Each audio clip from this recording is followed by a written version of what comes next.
नमो तस्स भगवतो अरहतो सम्मा सम्बुद्धस्स। बुद्ध और उनका धम्म बाबा साहेब डॉक्टर अम्बेडकर द्वारा रचित कालजयी पुस्तकों के इस रचना संसार में आपका स्वागत है। आप जानते हैं कि इस समय हम लोग बाबा साहेब डॉक्टर अम्बेडकर द्वारा मूल रूप से अंग्रेजी में रचित ग्रंथ द बुद्धा एंड हिज धम्मा, इसका ये हिंदी अनुवाद आप तक पहुंचा रहे हैं। और ये जो हिंदी अनुवाद है ये डॉक्टर भदंत आनंद कौशल्यायन जी का है। तो आइए इस कड़ी में आगे बढ़ने से पहले आपको हमेशा की तरह याद दिला देते हैं कि ये बुद्ध और उनका धम्म के चतुर्थ कांड का चौथा भाग है। और इस चौथे भाग में बाबा साहेब जिस महत्वपूर्ण विषय पर चर्चा कर रहे हैं वो विषय है सदाचरण। अब सदाचरण की इस चर्चा को हमने पिछली कड़ियों में तो देखा, लेकिन इस कड़ी में बाबा साहेब बड़े महत्वपूर्ण मुद्दे को सदाचरण के साथ जोड़कर सिखा समझा रहे हैं। और वो मुद्दा है कि सदाचरण में दुनिया की जिम्मेदारी क्या होती है, हमारे आसपास के लोग होते हैं उनकी जिम्मेदारी क्या होती है, और सदाचरण के विषय में हमारी स्वयं की जिम्मेदारी क्या होती है। क्या ये किसी के कहे अनुसार किया जाता है या करना चाहिए, या फिर कोई अगर दुराचारी बन जाता है तो क्या वो इसके लिए किसी और को दोष दे सकता है?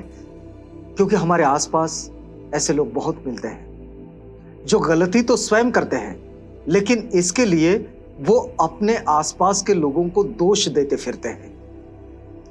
अब जैसे कि हमने पिछली कड़ी में देखा, बाबा साहेब इसी ग्रंथ में समझा रहे हैं। और दरअसल पिछली कड़ी में जो संवाद चल रहा था वो संवाद था सारिपुत्त यानी कि भंते सारिपुत्त और धनांजनी ब्राह्मण, इन दोनों के बीच का। अब देखिए कि धनांजनी को भंते सारिपुत्त समझा रहे हैं और सारिपुत्त उससे पूछते हैं कि बताओ कि किसी ने अगर ये कहते हुए न्याय और औचित्य का मार्ग छोड़ दिया, त्याग दिया उस मार्ग को जो अच्छा मार्ग है, औचित्य का मार्ग है, उचित मार्ग है, उसको त्याग दिया, ये कहकर कि मैंने मेरे माता पिता का पालन पोषण करने के लिए, अपने परिवार का पालन पोषण करने के लिए मैंने ये ऐसा असम्यक मार्ग जो ठीक मार्ग नहीं है, उचित मार्ग नहीं है, अनुचित मार्ग है, इसे मैंने धारण कर लिया। अगर ऐसा वो ये कहे तो ये कोई किसी न्याय की प्रक्रिया में बैठने वाली बात नहीं है। अब इसी संवाद को हमने पिछली कड़ी में छोड़ दिए थे। अब आइए यहां से आगे बढ़ेंगे। यहां सारिपुत्र पूछते हैं कि क्या इससे कोई लाभ होगा कि यदि वह स्वयं कहे अथवा उसकी पत्नी और परिवार के सदस्य कहें कि उसने उनकी खातिर न्याय और औचित्य के पथ का त्याग किया था।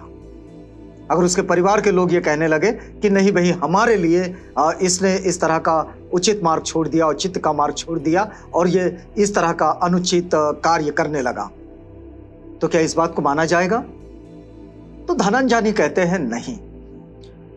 फिर सारिपुत्र पूछते हैं क्या इससे उसे कोई लाभ होगा यदि उसके दास या दूसरे नौकर चाकर उसकी वकालत करें? अगर उसके नौकर चाकर भी उसकी वकालत करें, होते हैं लोगों के पास ऐसे,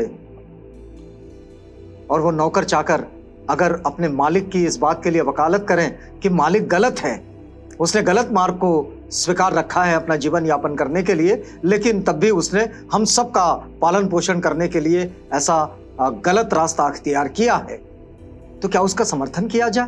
तो धनांजनी कहते हैं बिल्कुल नहीं। फिर वे कहते हैं क्या उसके रिश्तेदारों या अतिथियों ने उसकी वकालत की तो क्या उसकी बात को ठीक माना जाएगा? तो धनांजनी कहते हैं बिल्कुल नहीं। फिर वे कहते हैं क्या उसके मृत पितरों ने ही उसकी वकालत की कि इसने देवताओं को बलि देने के लिए या फिर राजा को कर देने के लिए इस तरह का अनुचित मार्ग स्वीकार कर लिया, उसको धारण कर लिया और वो अनुचित मार्ग पर चल रहा है, तो क्या उनकी बात को मान लिया जाएगा? तो धनांजनी कहते हैं बिल्कुल नहीं। फिर सारिपुत्र पूछते हैं इससे क्या कोई उसे लाभ होगा या वो स्वयं कहे या उसकी ओर से दूसरे कहे, इसने अपने खाने पीने के लिए ही न्याय और औचित्य का मार्ग छोड़ा है, तो क्या उसकी बात को ठीक माना जाएगा? तो धनंजय कहते हैं नहीं, बिल्कुल नहीं। तो फिर सारिपुत्र कहते हैं धनंजय, तुम क्या सोचते हो, दोनों में से कौन अच्छा आदमी है? क्या वो जो अपने माता पिता के लिए न्याय और औचित्य का पथ त्याग देता है, या फिर वह जो उनकी चिंता न कर न्याय और औचित्य के पथ को नहीं त्यागता? कौन सा आदमी ठीक है? एक वो आदमी जिसने अपने सगे संबंधी, रक्त संबंधी, माता पिता, इनका पालन पोषण करने के लिए जिसने अनुचित मार्ग को स्वीकार कर लिया, या फिर अपने माता पिता तक की और अपने परिवार तक की परवाह किए बगैर जो उचित मार्ग पर चलता रहा? कौन सा आदमी अच्छा है? अब सारिपुत्र का ये जो प्रश्न धनंजय के लिए था, बड़ा पेंच में डालने वाला था। अब देखिए इस पेंच में क्या निकलता है। तो धनंजय का उत्तर था दूसरा, क्योंकि न्याय और औचित्य के पथ को त्यागने से न्याय और औचित्य के पथ का न त्यागना अच्छा है। यह कभी भी माना जाएगा, क्योंकि न्याय और औचित्य का पथ जब भी त्याग दिया जाता है तो अन्याय और अनुचित मार्ग को स्वीकार किया जाता है, जो किसी भी समाज व्यवस्था के लिए बेहतर नहीं होता है। और इसलिए धनंजय ने कहा कि भट्ट सारिपुत्र निश्चित रूप से दूसरा आदमी जिसने बहुत तकलीफें सही और तकलीफें सह सह कर भी जिसने न्याय और औचित्य के मार्ग का त्याग नहीं किया, वो आदमी अच्छा है। तो फिर सारिपुत्र कहते हैं, और फिर धनंजय दूसरे रास्ते हैं जिनसे बिना न्याय और औचित्य का त्याग किए, बिना कुमार्ग पर चले, वह अपने माता पिता का पालन कर सकता है। तो क्या स्त्री, परिवार और सभी दूसरे संबंधों में यह बात नहीं है? फिर सारिपुत्र कहते हैं कि कोई आदमी अपने स्वयं के लिए बड़ी तकलीफें सहकर अगर वो न्याय और उचित मार्ग पर चलकर, औचित्य के मार्ग पर चलकर अगर वो अपने माता पिता को सुरक्षा प्रदान कर सकता है, उनका पालन पोषण कर सकता है, वो उचित मार्ग पर रहकर अपना स्वयं का भी पालन पोषण कर सकता है, तो फिर क्या वो अपने परिवार, अपने सगे संबंधी, इन सबको उचित राह पर चलकर कोई मदद नहीं कर पाएगा? कर सकता है। तो धनंजय कहते हैं सारिपुत्र यही बात है कि वो ये कर सकता है। तब सारिपुत्र के कथन से प्रसन्न होकर धनंजय ब्राह्मण ने सारिपुत्र को धन्यवाद दिया और वहां से उठकर चला गया। तो यहां ये बात सारिपुत्र से जो धनंजय का संवाद है वो तो खत्म होती है। बाबा साहेब यहां एक और छोटा सा शीर्षक लिखते हैं बुद्ध और उनका धर्म में, और वो शीर्षक है कि सदाचरण में संपूर्णता कैसे प्राप्त की जाए। तो इस बात को समझाने के लिए बाबा साहेब लिखते हैं कि एक बार जब भगवान बुद्ध श्रावस्ती में जेतवनाराम में विराजमान थे, उनके पास 500 उपासक आए और उनमें से एक का नाम था धम्मिक, जिसे सामान्य रूप से धार्मिक कहा जा सकता है। धार्मिक ये उनका नाम था। ये धार्मिक जो था इसने तथागत से पूछा। श्रावस्ती के जेतवनाराम की बात है, ये प्रसंग बाबा साहेब ने बुद्ध और उनका धम्म में लिखे हैं। वह तथागत से पूछता है कि आपके श्रावक सदाचरण में पूर्णता कैसे प्राप्त करते हैं। फिर वो कहता है कि मैं आपसे यह प्रश्न इसलिए पूछता हूं क्योंकि आप मानव कल्याण के अनुपम शास्ता हैं। धम्मिक तथागत से पूछता है कि आपके जो श्रावक है वो सदाचरण में संपूर्णता प्राप्त कैसे करते हैं, और मैं ये प्रश्न आपसे इसलिए पूछ रहा हूं क्योंकि आप इस संसार में मानव कल्याण के अनुपम शास्ता है, जिसको कोई उपमा नहीं दी जा सकती, अनुपम है ये। अब देखिए आगे वे कहते हैं कि समर्थ तैर्थिक और परिव्राजक आपसे पार नहीं पा सके, आयु प्राप्त वृद्ध ब्राह्मण और दूसरे भी शास्त्रार्थ प्रिय लोग आपके अनुयायी बन जाते हैं। आपके द्वारा उपदिष्ट सत्य बड़ा सूक्ष्म है किंतु बड़ा स्वाख्यात है। सब लोग इसके लिए तरसते हैं। भगवान कृपा करके हमें इस प्रश्न का उत्तर दें। सब लोग इस बात के लिए तरसते हैं कि आपका ये जो स्वाख्यात मार्ग है ये सब के लिए समझने लायक और आचरण के लायक है, तो ये सबको पता चले और सबके पास ये मार्ग पहुंचे। फिर वो कहता है कि हम उपासकों को आपका परिशुद्ध धम्म श्रवण करना है, वो श्रवण करने को मिले।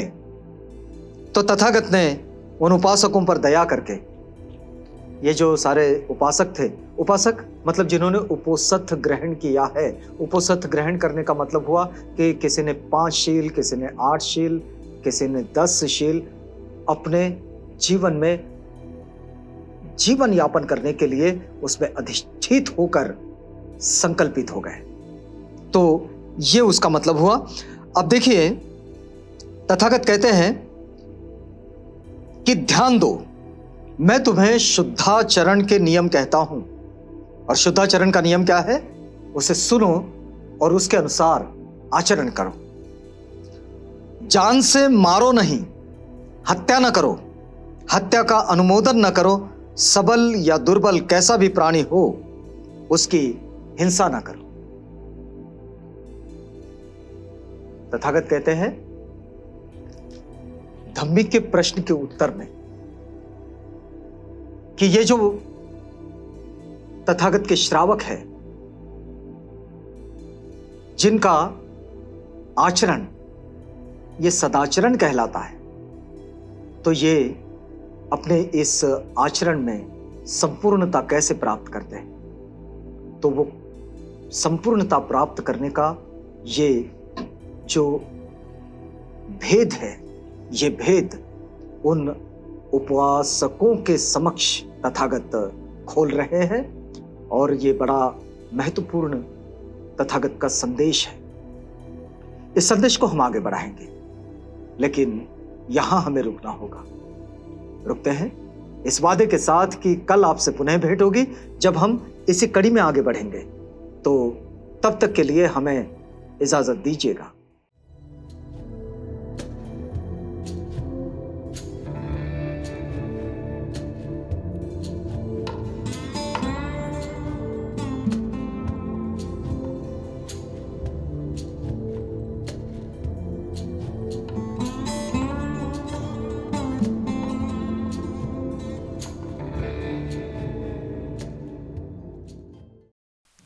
बुद्ध और उनका धम्म।